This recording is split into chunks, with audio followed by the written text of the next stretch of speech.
جی یہ chapter number 7 قومی آمدنی میں اتار چڑھاؤ. اس میں آپ کو سب سے پہلا جو کوشچن ملتا ہے اصول اسرا ایکسیلریٹر پرنسپل. اب اس سے پہلے ہم اصول ضارب کر چکے ہیں.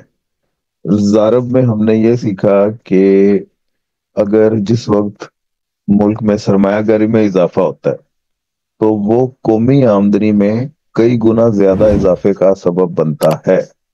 ٹھیک ہے. سرمایہ کاری میں اضافہ کریں اس کی پوری پھر ہم نے کہانی دیکھی کیونکہ وہ کسی دوسرے شخص کی انکم بنتی ہے. وہ انکم پھر اس میں سے کوئی دوسرا شخص اس میں سے خرچ کر دیتا ہے. وہ تیسرے شخص کی انکم بنتی ہے. وہ پھر خرچ کرتا ہے. وہ چوتھے کی انکم بنتی ہے. مارکیٹ میں پیسہ سرکولیٹ ہوتا رہتا ہے. اور ملٹی پلائر کی جتنی ویلیو ہوتی ہے مثال کے طور پہ ویلیو اس کی 4 ہے تو 4 گنا زیادہ اماؤنٹ ایڈ ہو جاتی ہے قومی آمدنی میں. یہ تھا ضارب کا نظریہ کہ جب سرمایہ کاری میں اضافہ ہو اس کی وجہ سے قومی آمدنی میں کئی گنا اضافہ ہو جاتا ہے. اچھا اس کو اگر آپ الٹ کر دیں, اگر قومی آمدنی میں اضافہ ہو تو اس کی وجہ سے لوگ سرمایہ کاری میں بھی اضافہ کر دیتے ہیں تو اسے پھر اصول اسرا بولیں گے. ہاں یہ فرق آپ نے یاد رکھنا ہے. یہاں پہ اس کا مفہوم دیکھتے ہیں. ضارب کا تصور کینز نے پیش کیا تھا جس کے مطابق کسی ملک کی آمدنی کا انحصار اس کی سرمایہ کاری پر ہوتا ہے. جیسا کہ آمدنی فنکشن بنتی ہے سرمایہ کاری کا. تفعیل آمدنی کے مطابق جب بھی سرمایہ کاری میں تبدیلی واقع ہوتی ہے ملک کی آمدنی میں تبدیلی واقع ہو جائے گی. لیکن معاشی لٹریچر میں ایک اور تصور بھی ملتا ہے جسے اسرا کہتے ہیں اور یہ اصول آمدنی اور سرمایہ کاری میں رشتہ قائم کرتا ہے. دوسرے الفاظ پہ اصول اسرا یا سرمایہ کاری کا اسرائی نظریہ اس حقیقت کو بیان کرتا ہے جب ملک کی سرمایہ کاری کا انحصار آمدنی پر ہوتا ہے. جیسا کہ investment is a function of income. ادھر income is function of investment تھا, ادھر investment is function of income بن گیا. تفعیل سرمایہ کاری کے مطابق یہاں سے اس کی ڈیفینیشن آ گئی ہے. جب بھی کسی ملک کی آمدنی میں تبدیلی واقع ہوتی ہے تو اس کی بنا پر معیشت کی سرمایہ کاری میں تبدیلی آ جاتی ہے. تو اس کا یہ انٹروڈکشن ہے یہاں سے. اصول اسرا کا تصور جے ایم کلارک نے 1917 میں پیش کیا. اس نظریے کا بنیادی مفروضہ یہ تھا کہ پیداوار کی کسی خاص مقدار کو پیدا کرنے کے لیے سرمایہ کی ایک خاص مقدار کی ضرورت ہوتی ہے.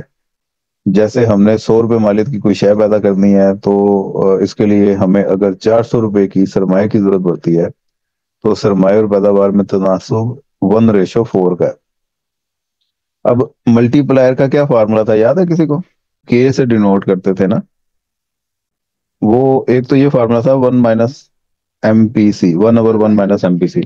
لیکن اسے ڈینوٹ کیا جاتا ہے delta delta Y by delta I. G delta Y by delta آئی.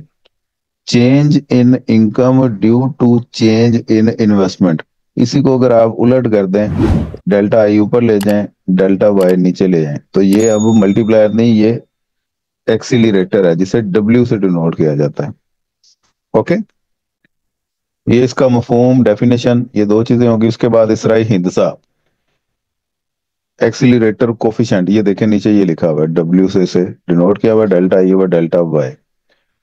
اصول اسرا کا تعلق اس بات سے ہے کہ جب کسی ملک کی آمدنی میں اضافہ ہوتا ہے تو اس کی بنا پر اخراجات میں اضافہ ہوتا ہے یا لوگ اشیاء صرف کی طلب میں اضافہ کر دیتے ہیں جسے پورا کرنے کے لیے سرمایہ کاری میں کئی گنا زیادہ اضافہ کرنا پڑتا ہے. اب سوال یہ پیدا ہوتا ہے کہ کتنے گنا زیادہ اضافہ سرمایہ کاری میں ہوگا. اس کا انحصار ہوتا ہے اس ایکسیلریٹر کی ویلیو پہ. اگر تو اس کی ویلیو 3 ہے تو مطلب اگر قومی آمدنی میں 100 روپے کا اضافہ ہوگا تو پروڈیوسر کو 300 کی سرمایہ کاری میں اضافہ کرنا پڑے گا, 3 گنا زیادہ.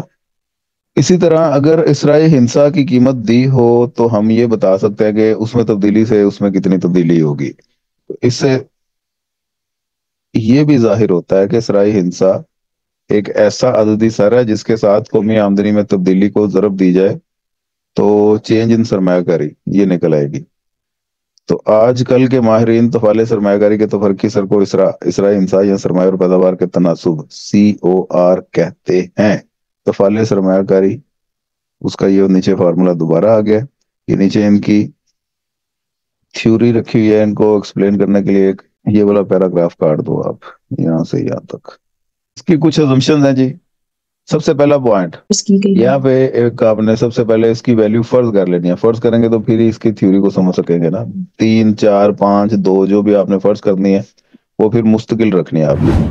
नंबर 2 पर हो गया, हर मशीन की उम्र 10 साल है। तो ये हमने फर्ज कर लिया, आपने जो भी कैपिटल या मशीनरी ली उसकी कोई ना कोई लाइफ तो होगी ना। तो फर्ज कर लेते हैं कि जो आपने आज कैपिटल खरीदा है, कोई मशीन खरीदी है, वो 10 साल तक चलेगी। तो आपने अगर मिसाल के तौर पे 1 लाख रुपए की वो मशीन खरीदी, उसको 10 पे डिवाइड करें जरा, क्या बनता है? कर लेना, 1 लाख को 10 पे डिवाइड करो तो 10,000 ही बनता है। दस दस हजार हजार दस जी। हजार अगर आप 10 दफा करते हैं तो 1 लाख हो जाता है। तो आपने जी अगर आज 1 लाख रुपए की मशीन खरीदी है, इसको हम यूं भी तो समझ सकते हैं कि आप हर साल 10,000 रुपए की सरमायाकारी कर रहे हैं, और ये 10 सालों तक जी आपने की सरमायाकारी, जो कि टोटल 1 लाख के बराबर आ गई। तब लग रही है बात? जी तो मतलब 10% उसकी बदलकारी आप कर रहे हैं उस मशीन की, क्योंकि उसकी टोटल जो लाइफ है 10 ईयर है। नंबर 3, ये बरोदरा क्या लिखा हुआ है? ठीक है, नई मशीन आपने रिप्लेस उसी वक्त करनी है जब वो 10 साल पूरा कर लेगी लाइफ के बाद उसको, फिर अदरवाइज आपने उसको मेंटेन करते रहना है, लेकिन जब वो डेड होगी तो फिर आप नई लेके आएंगे। ये तो अंडरस्टूड है। नंबर 4, तो उसकी पूरी कैपेसिटी है, मैक्सिमम कैपेसिटी पे आप उसको चला रहे हैं। मिसाल के तौर पे एक आपने मशीन ले ली, उससे शूज बनाते हैं, उसकी कैपेसिटी ये है कि डेली का 100 जोड़ा आपको बना के देती है, 100 पेयर। तो आप उससे डेली 100 पेयर्स ही तैयार करवा रहे हैं, ये नहीं कि 20 करवा रहे हैं, 30 करवा रहे हैं, कभी 50 करवा रहे हैं। उसकी पूरी गुंजाइश और इस्तेदाद के मुताबिक आपने उससे काम लेना है। इन चीजों को अगर सामने रखें तो ये एक टेबल है जी हमारे पास। यहाँ पे सबसे पहले तो उसने ये एक्सीलरेटर की वैल्यू फर्ज कर लिया 3। तो यहाँ पे देखो हर जगह पे आपको 3 3 3 नजर आ रहा है। जोन सी भी सरमायाकारी होगी उसको 3 3 से मल्टीप्लाई करना है, क्योंकि यहाँ पे हमने इसराई हिंसा फर्ज किया हुआ।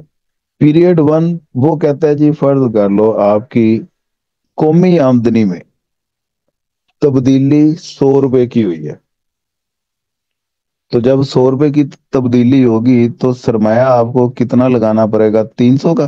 300, उस 100 को 3 से यानी कि असरा हिस्से से आपने मल्टीप्लाई कर दिया। बदलकारी सरमायाकारी वो क्या होगी? आपने इसका 300 का 10% निकाल लेना, ऊपर 10% ही हमने फर्ज किया ना मफरूजात में, तो ये 30 आ गया। जी खाली सरमायाकारी यहाँ पे अभी कोई भी नहीं है।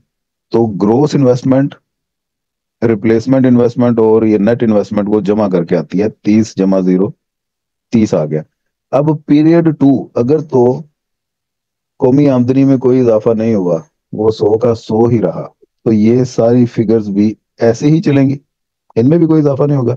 पीरियड 3 में फर्ज कर लो कि कौमी आमदनी में 10 रुपए का इजाफा हो गया, 100 से इंक्रीज होके 110 पे पहुंच गई, जिसकी वजह से ये 330 हो जाएगी।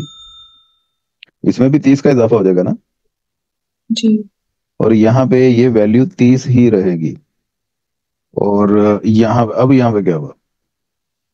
ये और इसमें ग्रोस ये 30 की वैल्यू ऐड होगी, नेट इन्वेस्टमेंट 30 की नई आई है। इस पीरियड में तो नई सरमायाकारी कोई नहीं आई थी, इसलिए यहाँ पे वैल्यू 0 थी। अब यहाँ पे ये 30 नई आ गई है, तो 30 जमा 30, ये 30 तो हमेशा होनी ही होनी है। और जो नई इन्वेस्टमेंट नेट इन्वेस्टमेंट होगी वो उसके साथ आप ऐड करते जाएं, तो ये आपकी ग्रोस इन्वेस्टमेंट आती जाएगी। नेक्स्ट पीरियड में जी 125 हो गया, यानी कि 25 रुपए की नई सरमायाकारी आ गया। वो 125 को 3 से ضرب देंगे तो 375 हो गया, इधर 30 ही रहेगा। तो यहाँ पे 15 × 3, 45 की नेट इन्वेस्टमेंट आ गई है खालिस सरमायाकारी। तो खालिस और बदलकारी को जब आप जमा करते हैं तो 30 जमा 45 ये जमा है, 75 आ जाता है। इसी तरह ये तमाम पीरियड्स की आप ऐड करते जाएं, मेरा ख्याल अब कर लेंगे आप।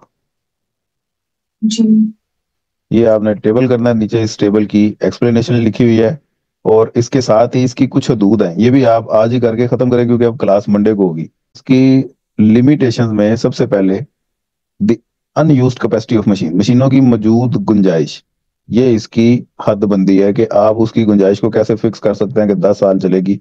हम ये नहीं कह सकते कि वो 10 साल ही चलेगी और उसकी हम कैपेसिटी के मुताबिक ही इस्तेमाल कर रहे हैं, इस तरह तो नहीं होता। जितनी मशीन की कैपेसिटी हो, जरूरी नहीं है कि हर कोई उसकी कैपेसिटी के मुताबिक ही उसको ऑपरेट कर रहा हो।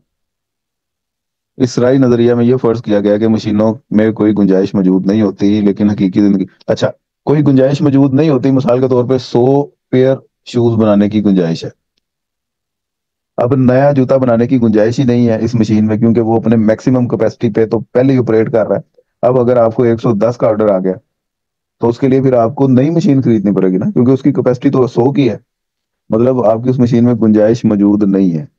तो लिमिटेशन में आपने ये बताना है कि हकीकत में ऐसा नहीं होता, हर मशीन में कुछ ना कुछ गुंजाइश होती है, क्योंकि आप लेस देन ऑप्टिमल स्केल वो प्रोडक्शन दे रहे होते हैं। समझ लगी बात।